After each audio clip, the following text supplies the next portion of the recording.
My speech topic today is keep calm and travel. In my culture, there's a saying that goes, one who has not traveled praises their mom that she is the best cook. The words travel and vacation are often used interchangeably, but vacation implies an escape, while travel may offer the opportunity for total immersion in a different culture.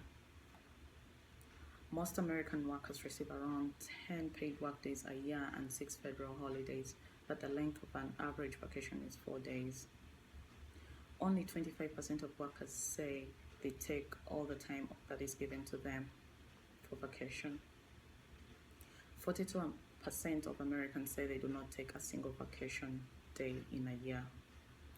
And yet, most Americans know less than 5% of their own metropolitan area. Hi, my name is Miriam Muganda, and I'm here to persuade you to travel because I love traveling. I want to break out of the normal routine, and it brings a new level of understandings and puts me in situations that I've never even thought about, and that is really interesting, and meeting all the new people. I'll give you a visual of some of the places that I've been to. I didn't want to print anything going green. That's the Suspension Bridge in Canada, and this is the Seattle Space Needle. That is Canada.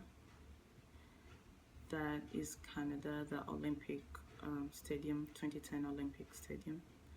That is the Daytona Beach, the biggest beach in the world. And that is our own SeaWorld here in Texas, and Port Aransas here in Texas, South Padre here in Texas, and of course Washington DC, and lastly Nevada. I've been to so many other places, but I just can't, I don't have all the time to show you all the visuals, but I love traveling, and we save up on that to do it at least a year. We don't make a lot of money, definitely, but it's our passion, and we know the good things that come out of traveling, and that's why we make it an option. We make it a priority actually to travel. Just go out and travel. I will discuss why we should travel, limitations and solutions to traveling, and suggestions on where to start, and some additional resources. So why should we travel? I'll quote Mark Twain. He says, "Travel is fatal to prejudice, bigotry, and narrow-mindedness, and many of our people need it sorely on these accounts. Broad, wholesome, charitable views of men and things cannot be acquired by vegetating in one little corner of the earth all one's lifetime." So finding your self-confidence by dealing with unexpected situations is a big boost for self-confidence. Happiness is infectious, and travel is the perfect catalyst for happiness. Being away makes you appreciate family and home more. I know that for sure, because I'm miles and miles away from my home, my birth home, and I miss them so much.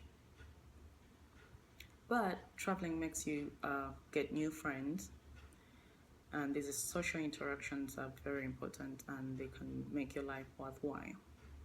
Travel can change your perspective. Maya Angelou says, perhaps travel cannot prevent bigotry, but by demonstrating that all people cry, laugh, eat, worry, and die, it can introduce the idea that if we try and understand each other, we may even become friends.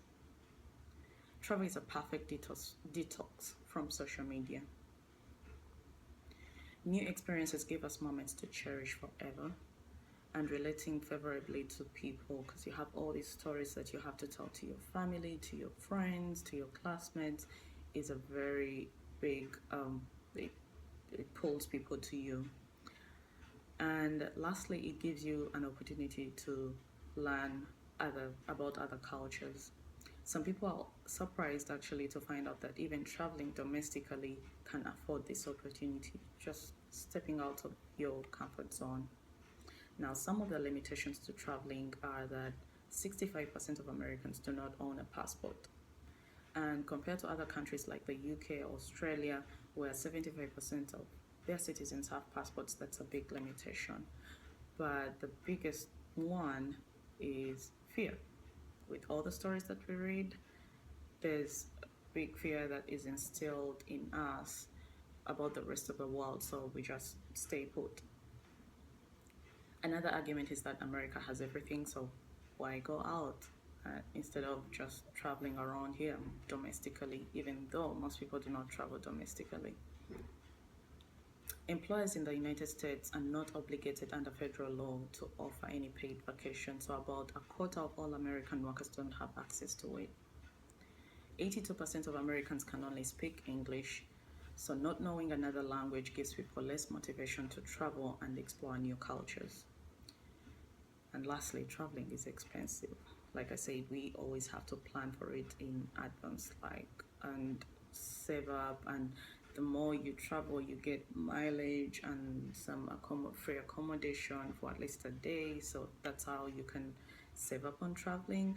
And another solution is that there's educational travel. For example, TCC offers that in their study abroad program. And this year they'll be going to Washington, not study abroad. They'll be going to Washington, D.C. this year. Learning a foreign language is a boost. It's an excuse to travel. And you can enroll in homestay programs for cheap travel options. You can look for opportunities to live and work abroad. For example, as a bartender, travel blogger, they get lots of money, a stock trader or a tour guide, or you can work on a cruise ship. You can travel because you're providing a useful skill that is needed somewhere else in the rest of the world. And lastly, volunteering. That is a big travel pull because you are paid enough for you to volunteer in another country that needs your services, your skill. For example, a colleague of mine just traveled to Costa Rica to go and teach English, and he's having a blast. So where do you start when you need to travel? If you're traveling locally, you can start with using the Automobile Association of America, which produced the most recent maps from the NASA satellite. Because for most people that travel around here, they'll know that if you don't know where you're going, most of the signs on the roads do not really work well. You can't follow them because you'll get lost. You can volunteer in the Peace Corps. You can go to goeco.com and voluntourism.org for options to find places to volunteer. You can go couchsurfing.com for accommodations, cheap accommodations, or Airbnb. For travel insurance, you can go to worldnomads.com. I've given in my outline, I have a few books that you can check out, that you can read for you to have an idea of how and where to travel and what really happens. And there's so many other resources in my outline. In conclusion, it is true that real inspiration and growth only comes from adversity and from challenge, from stepping away from what is comfortable and familiar and stepping into the unknown. I know that in the eyes of many Americans, we are way too concerned about making a lot of money rather than enriching our lives experiences. But traveling has proved to me that having so much stuff is not what makes you happy. So you do what makes you happy. However, borrowing a line from a travel ad, I urge you all to go out and smell the roses.